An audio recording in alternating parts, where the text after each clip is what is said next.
no love, no self-referential, words are hard, and no suicide. So this is the thing that my brain decided to fire at.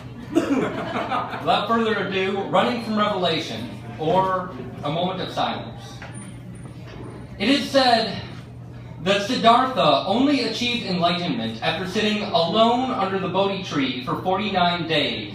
It is said that when Yeshua needed to confront his faith and his father, he retreated away even from the only 12 men who dared stand beside him and sat alone on a mountaintop. And it is said that the angel Gabriel waited until Muhammad, peace be unto him, was alone in a cave before uttering the first divine word. It seems that revelation and transcendence from Asia to Europe, from Plato to Nietzsche, only comes to those who sit alone.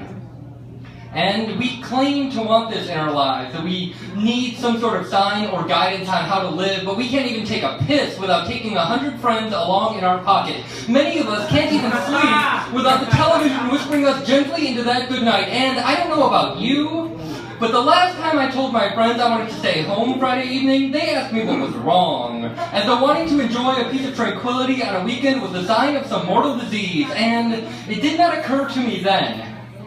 Oh, it occurs to me now to ask them what was wrong, why we are so afraid of our own minds that we need to drown them in lights and dancing and small talk until we can collapse satiated for a moment into dreamless sleep. Why we are so afraid of silence we replace quiet conversation with rowdy clubs, replace thinking it through with mulling it over. Why we complain about being busy while packing our schedules ever fuller. Why, finally, we have come to equate solitude with loneliness.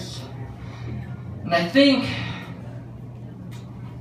there are only two ways to answer here. Either we are afraid of considering our own minds because we are afraid we won't find anything, or we'll find too much. Perhaps we are terrified that when we have explored the back catalog of our thoughts, we will find only old song lyrics and long-forgotten infomercials. That your mother really was right about television rotting your mind, and for all the talk of just not applying ourselves enough, we'll find that the potential wasn't there in the first place.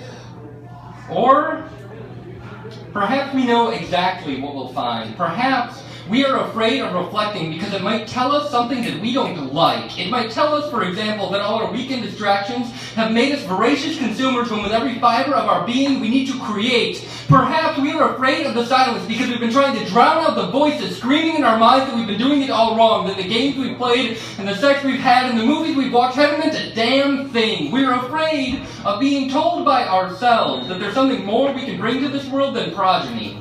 You see, when you sit alone, there's no one there to tell you that you're right.